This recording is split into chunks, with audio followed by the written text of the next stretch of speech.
Hey, what's up, everybody? This is Charles Sabansi. I want to welcome you guys to another episode of the Dreamerspro Show, where we cover everything from sports, hot topics, classic debates, entertainment, and we'll give you guys a fresh perspective on things and how we see them. And today we got a pretty interesting show for you guys. But before we get into it, please make sure you like the video and subscribe to the channel. Now, we have a lot of interesting storylines going on right now, even though the NBA Finals is ongoing. But I don't think the storylines in the NBA are as interesting as some of the things happening around the league. And that's probably because just of the names, I think it was maybe if it was a bigger names, maybe Stephen Curry, Giannis, and all of that stuff, maybe there'll be more discussion around it. But then again, this is just my opinion.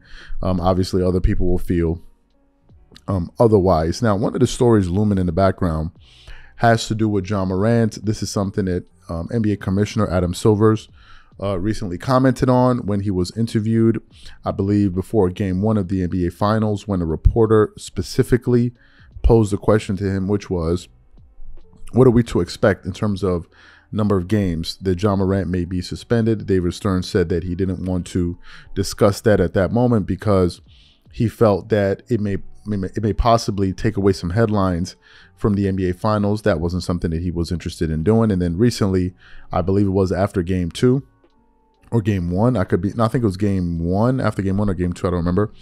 He sat down to speak with NBA TV, where they had Shaq, they had Charles Barkley there, and Shaq brought up the same question about Ja Morant's suspension, and then David Stern essentially said that, listen, he doesn't really want to cover this right now. Now, apart from that, other people have been reporting on it. We recently produced a show where Stephen A. Smith essentially said that a lot of people within the NBA have a fear that Ja Morant may not be here 5 years from now if he doesn't charter a different path, right? That was a bit jarring when he said that on the Rich Eisen show.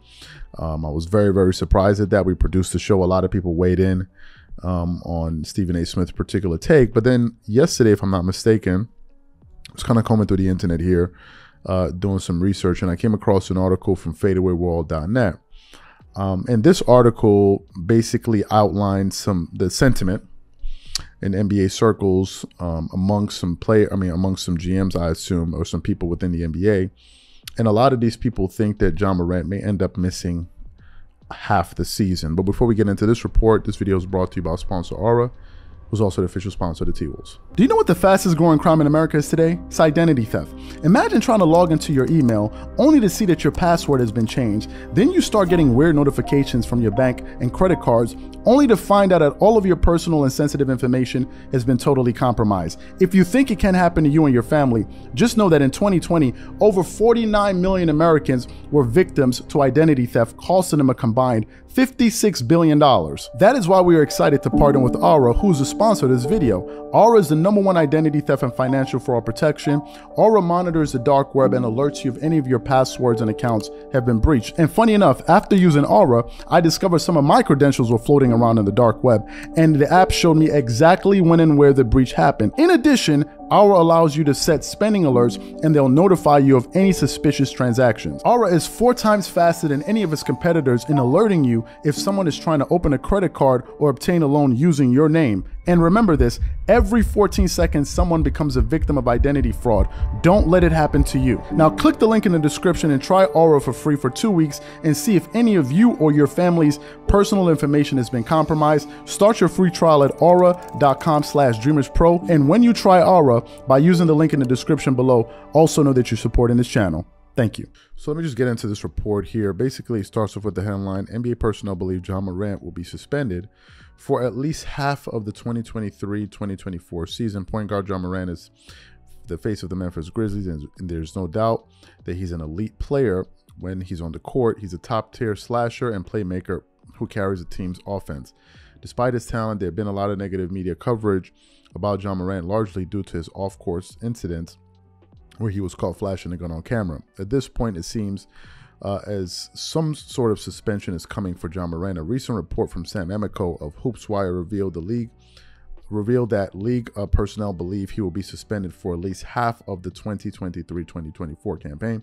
League sources have told HoopsWire they believe Morant will be suspended for no less than the first half of the regular season.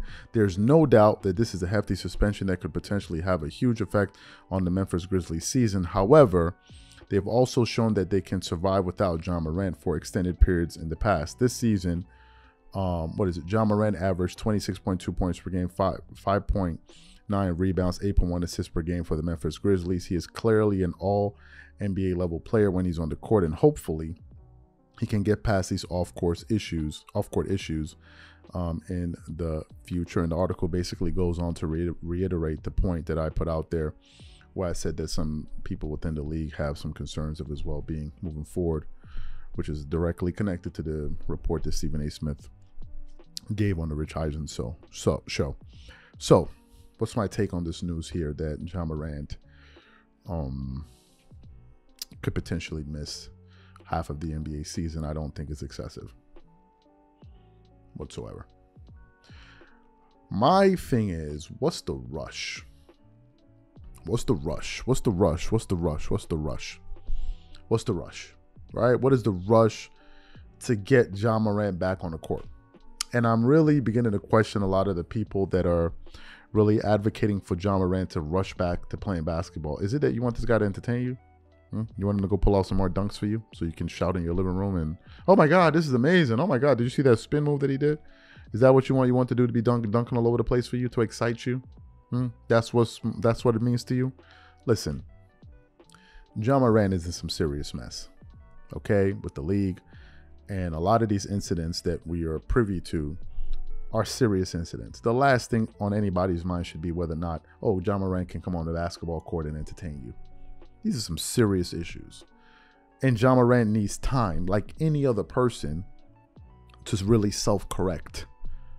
So I don't understand what this excessive need is. Oh my God, he has to be playing basketball. We have to see him play basketball. I want to see him jumping and dunking all over the place. What's the issue? How many other players are there in the NBA? Those guys are not enough to entertain you. He must also be there for you to. I don't understand what these people are pushing for. Oh, he should go back and play quickly. For what? Why don't you focus on whether or not this guy makes sure that he gets his house in order? Sorts out his affairs. I don't see what the big issue is. People are acting like as if they're sending this guy away for the rest, like for an eternity. If he misses half of the season, do you know what that is? That's about from September to somewhere in January. Oh my God. September, October, November, December, January, 4 to 5 months. Whoa. Oh my Lord. And the season doesn't even start on September 4th. So really about 4 months. And this is what everybody's hollering about. Oh my God, he has to come back and play. I need John Morant to dunk for me. Oh my God, who's going to dunk for me when John Morant's not there? Like, get a grip. We're talking about a young person's life that clearly has some things going on. And some people are just up here rushing this guy back to come entertain you, basically. That's all it is. Get him out there, let him entertain me. I need to see him dunk. No. I think they're doing this because, one, they understand that this is a serious situation. Number two, he's kind of a repeat offender, at least in the eyes of the league. And number three, John needs time to work on himself. What's this big rush? If he goes away for half the season, what will happen? Chances are he'll have more time to focus on himself and make sure that everything is straight, which to me, I don't see what the issue is with that. So to me, I don't understand the people that are advocating, oh, he must play all of these games. Oh, he must play all of these games. Like, bro, what I mean, really? This is your campaign? I don't get it, but these are my thoughts. So what I want to know from you guys is simply this. Do you think the NBA is going to suspend John Morant for at least half the season, or do you think it's going to be less? Whatever you guys think, please leave your thoughts in the comment section. We'll catch you guys on the next show. Peace.